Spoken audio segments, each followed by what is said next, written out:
I don't know what you do for a living, but I have the best work in the world. I teach teenagers. Now, if you have raised a teenager and think that I might need to undergo some psychiatric testing, let me remind you that I can't raise their allowance or extend their curfew. And, thankfully, I don't have to get them out of bed in the morning. But I do get to enjoy their curiosity and their passion, their energy to take on the world. And, let's be honest, some of them are squirrely goofballs. I am so lucky to be a teacher. I get the chance every day to give kids high fives and to celebrate with them and laugh with them. I get to help kids find their voice and, through literature, discuss the beauty and challenges of the human condition. I get the chance every day to help kids see who they are and who they want to be. But this is more than work that I am lucky to do. This is work that I have to do. I was all set for the smooth and narrow road. I was born a middle-class white male to college-educated parents growing up in the suburbs. But quickly, that path took turns and detours. Divorce broke our household. Alcoholism broke relationships. My mom's death broke my heart. And then unemployment left us straight broke. I would lay awake at night in my brokenness, doubting that I was destined to have a bright future. And sometimes darker thoughts than that. So I am intimately aware that while teenagers are curious and passionate, they are also often overwhelmed and unsure. 1 in 5 teenagers faces depression. Nearly half of the children in this country will face some form of severe adversity or trauma during their childhood. And over 16 million children live in families that struggle to put food on the table.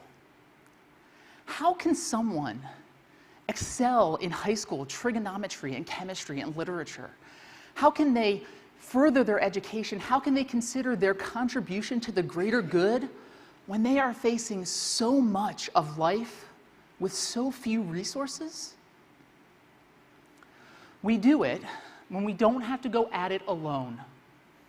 In my childhood, and for so many children in this country, hope rests in the hearts of teachers.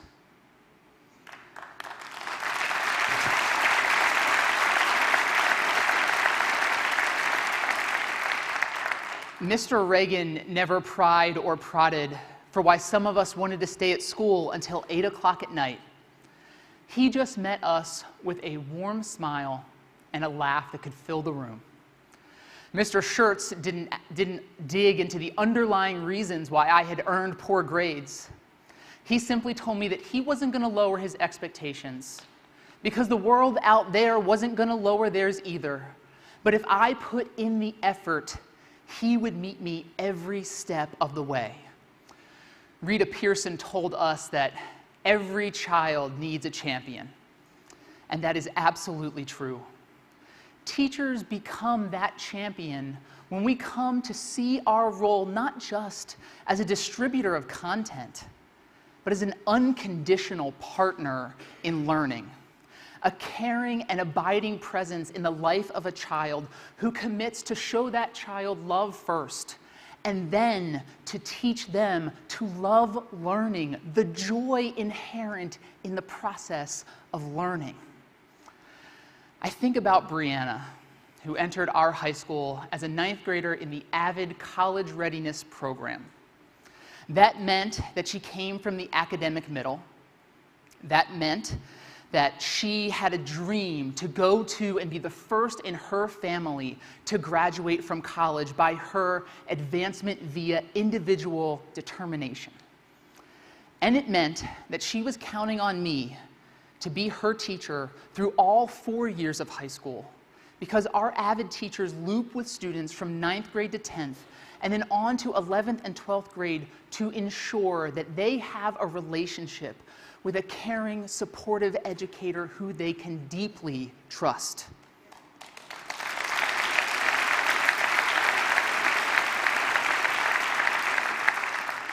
That first year went well. Brianna was just like dozens of children that you probably know. She was shy but kind and responsible. She earned good grades and was pleasant to be around. She came back for 10th grade and something had changed. She was bitter, angry. She was apathetic about academics, and her grades had just plummeted. Out of nowhere, almost inexplicably, it was like she was a different person. Have you ever had a teenager upset with you? It is not what I would call a pleasant experience. Face looks like they're smelling garbage and they've got a piece of it caught in their throat.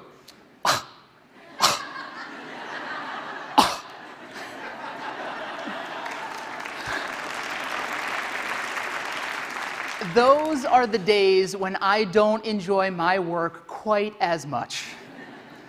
Those are the days when it takes a lot more vulnerability to show a student compassion. But those are also the days when they need us the most. I was lost on what to do for Brianna. Being pleasant was dismissed. Jokes were not funny, ever. The truth was, Brianna was lost herself, and I could almost see the door of opportunity closing right in front of her. And I just refused to let that happen. Halfway through the year, at my wits' ends, I decided to just sit down and write her a letter. I thought about what I still loved about her throwback cultural tastes, her unique sense of humor and independent nature, and somewhere in there was still a caring heart, I was sure. I thought about the future that she could have, and I wrote to her about all the positive possibilities that I saw for her. I gave her that letter. The school counselor started to work with her.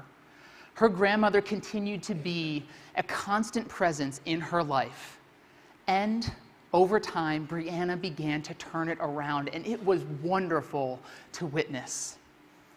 Over time, Brianna overcame the depression and eating disorder that was just consuming her. We worked together the next 2.5 years to help her improve her grades, to find her passion, to give her the skills and habits that she would need to make her dream come true. And today, Brianna is a sophomore on a 4-year college campus, happy, healthy, and studying to become a teacher.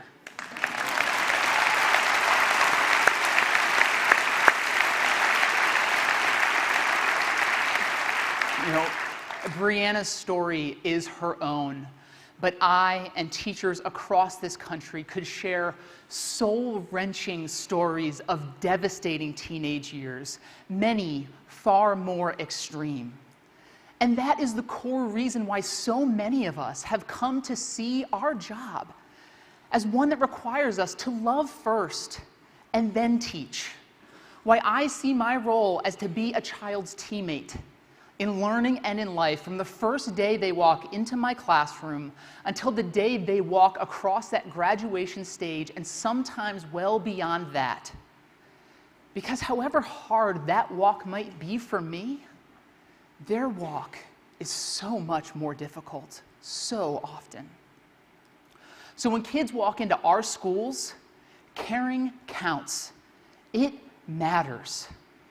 Parker Palmer told us that the enemy of learning is not ignorance, but fear. Fear of personal failure, fear of being vulnerable and labeled not good enough, not smart enough, fear of an unknown future. Unabated fear stops learning in its tracks because we are all emotional beings. And so it's the courage to care, even when caring is the hard choice, that helps us make a difference and help kids launch beautiful lives.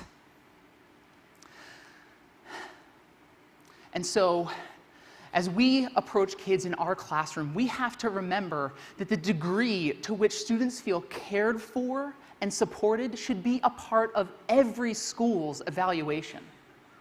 That school climate should drive school progress plans, because how we feel about the places where we spend our days and the value of our work is what drives engagement and effort, and that is what drives achievement.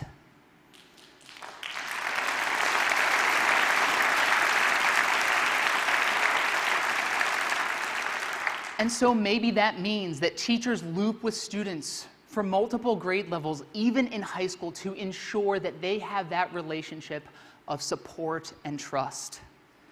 Maybe that means that we have policies that bring student voice and feedback to teachers more often so that we can help improve our practice with their voice. But I think it also means when we think about teacher practice and care, it has to mean more than high fives and stickers and notes of encouragement. Those are good things. We should do those things. But it also has to mean designing learning that is so compelling and empowering that school becomes the best 7 hours of a kid's day.